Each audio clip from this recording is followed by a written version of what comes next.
Assalamualaikum, gimana kabarnya, Cak? Waalaikumsalam warahmatullahi. Baik, sehat walafiat. Lama ya kita sudah tidak jumpa. Ya, lama juga. Mungkin gara-gara corona ya. Kasihan corona selalu disalahkan. Ya kalau nggak menjelaskan corona siapa dong, ya kan? Masa Menyalahkan kita Tuhan mah kan tidak boleh ya? nggak boleh. Meskipun sih sebenarnya corona itu si makhluk Tuhan ya. Pernah lihat tidak sama corona? Enggak sih. Tapi sudahlah, tidak usah perpanjang corona. Gini loh. Iya, malah tambah takut kita nih.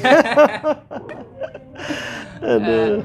Sekarang kita memasuki bulan Ramadan dan sudah tanggal 18 Ramadan ya sekarang. Oh, seneng banget kalau sudah tanggal 18 tuh. Biasanya Hampir lebaran.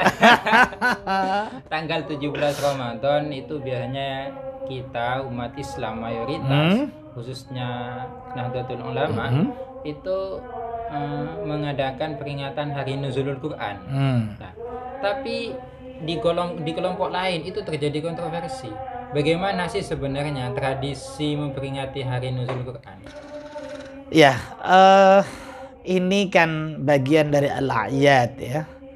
Hari-hari besar yang diperingati oleh mayoritas muslim di Indonesia, ya mereka yang Nahdiyin ya memperingati ini. Biasanya ya tiap tanggal 17 Ramadan. Nah, meskipun sebenarnya tidak harus bertepatan dengan tanggal 17 Ramadannya kan. Bisa tanggal 18, yang penting jangan tanggal 1 Ramadan lah. Apalagi 31 Ramadan. Apalagi 31 Ramadan ya kan. Begini.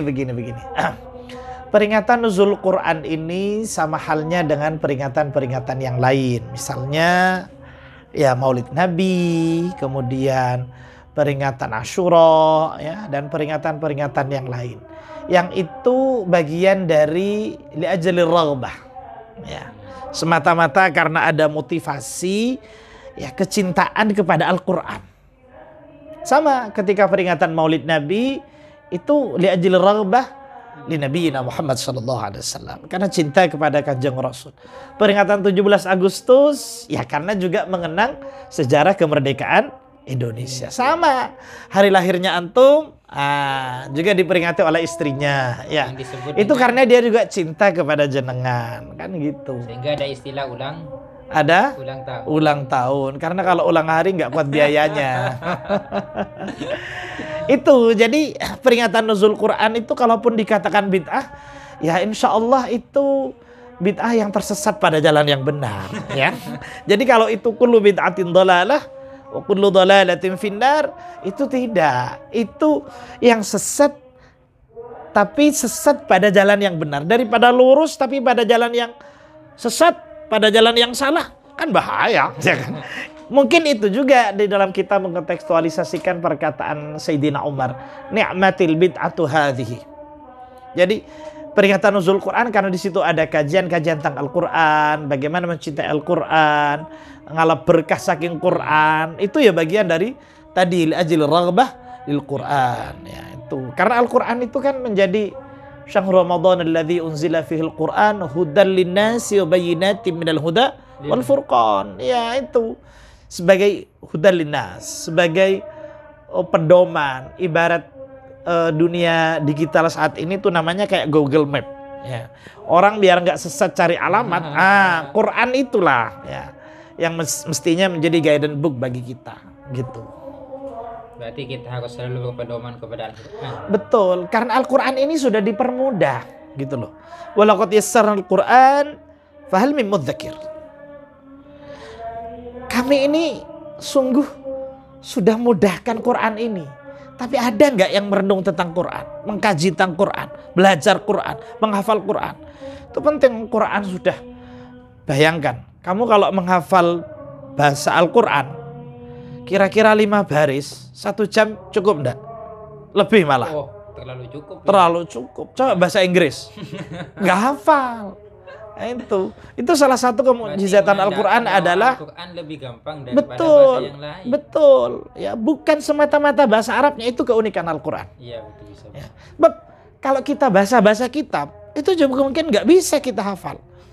Nah, tuh. Coba misalnya Al-Kafirun. Ya. Meskipun diulang-ulang, tapi kan ya di samping ada aspek adabinya, ada aspek sastranya, juga karena ya ada konten yang membuat kita ada raghbah tadi ya, ada Iya, betul. kecintaan tadi untuk menghafalnya dan seterusnya. Apalagi ayat-ayat tentang mahabbah. Bedanya membaca Al-Quran dengan membaca teks-teks yang lain. Kalau membaca teks yang lain 1 kali, 3 kali, sampai 5 kali hatam, itu kayaknya sudah paham semuanya. Mungkin dan merasa keesokan bosan. harinya kalau sudah diulang Bosan sudah bosan. Tapi kalau Kalamun qadimun la yumullu sama'uhu tanazzaha an qawlin wa fi'lin wa niyatin. Itu la yumullu sama'uhu. Mendengarnya saja nggak bosan gitu. Tapi kalau membacanya luar biasa. bisa bosan juga kalau kelamaan ya. Enggak juga sih, itu tergantung sofaul qalbinya ya. Kalau misalnya hatinya resik ya baca Quran meskipun Yasin tiap malam Jumat diulang-ulang ya nggak apa-apa, menyenangkan. Apalagi kemudian ada undangan tahlilan sekaligus Yasinan. Aduh, itu dia. Ada barokah dan berkatnya. Lah, itu dia. Itu. Jadi nggak ada masalah. Tradisi peringatan Al-Quran ini kalau bisa harus dilanggengkan ini. Sebab kalau tidak, maka kenangan tentang Quran ini bisa hilang. Walaqad yassarnal Quran fahal min mudzakir. Jadi memang kita sebaiknya umat Islam itu mengadakan peringatan Hari Nuzul Quran. Betul, penting. Dan kalau itu ada yang mengadakan peringatan Hari Nuzul Quran, seperti misalnya di pondok kita, Pondok Sukorejo tadi malam itu ya, yang ada bening dan adanya Ki Akil juga, sebaiknya kita hadir. Saya hadir sih, nggak tahu kamu hadir apa enggak Hadir gitu. dong. Saya hadir kebetulan meskipun terlambat, tapi jelas barakah dan berkatnya itu jelas itu ya. Berkat ada. Dapat dong ya kan. Oke, itu tentang peringatan nuzulul Quran. Nah, terkait dengan nuzul itu sendiri. Konsep nuzul ini di dalam kajian Al-Quran itu dikenal 2 istilah. Pertama, aspek inzali. Inzal, inna anzalnahu fi lailatul qadr. Ada fi lailatin mubarakah di ayat yang lain. Itu artinya nuzulul wahyi dari lauhil mahfuz ke sama'id dunya daf'atan wahidatan. Al-Quran turun sekaligus taruhlah 30 juz, 114 surat. Seperti yang kita kenal dalam mushaf Quran Utsmani yang saat ini kita baca itu. Sama seperti itu, tidak terkurangi sedikit pun. Baik dari hurufnya, ayatnya, suratnya, dan sebagainya.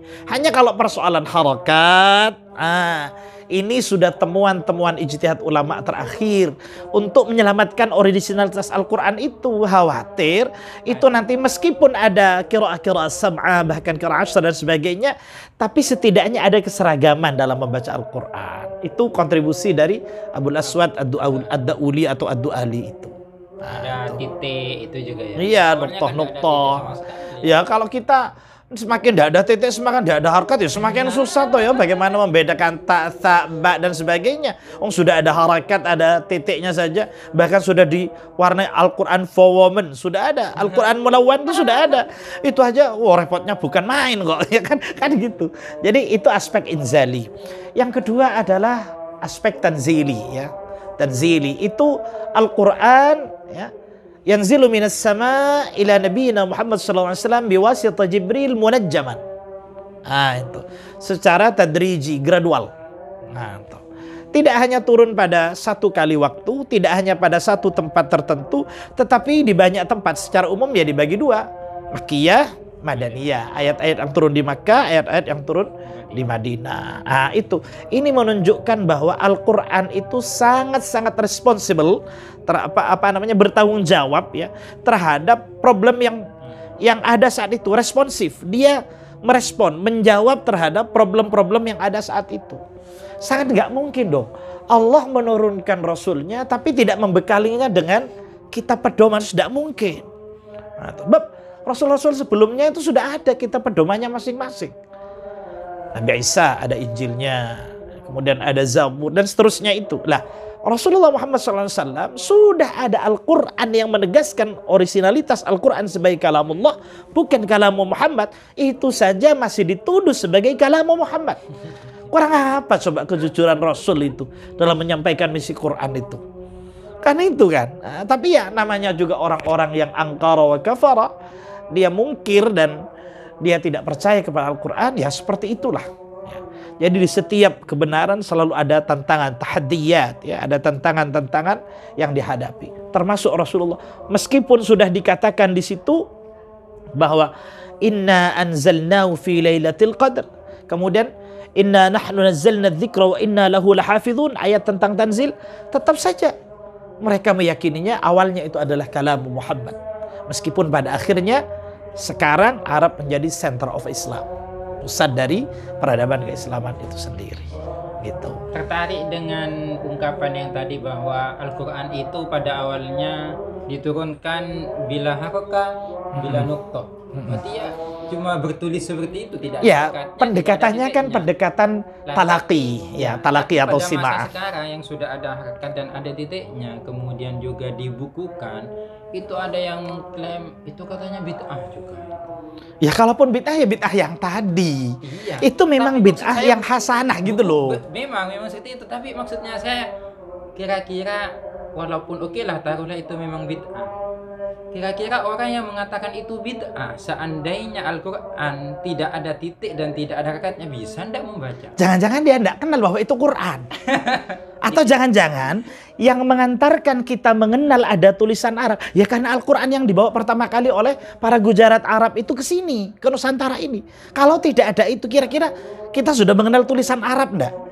Jangan-jangan nggak kenal gitu loh. Ya, itu dia masalahnya. Saya justru jadi ragu orang-orang yang mengatakan begitu itu. Dia skeptis terhadap kebenaran Al-Quran itu. Seakan-akan kontribusi Abul Asad Ad-Dauli atau Ad-Duali itu, kemudian kontribusi Sayyidina Ali, sampai pada kontribusi Utsman ketika kodifikasi Al-Quran itu, kalau itu kemudian dianggap bid'ah yang dolalah, ya, yang muhdatsat. Ini kan cara berpikirnya dia yang muhdatsat sebenarnya.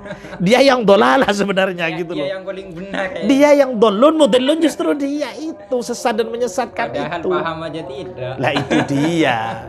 Mestinya orang itu menilai, menjustifikasi ini benar atau tidak, itu dia harus punya barometer kan. Nah, itu apa barometer dia menilai ini benar atau tidak, ini original atau tidak.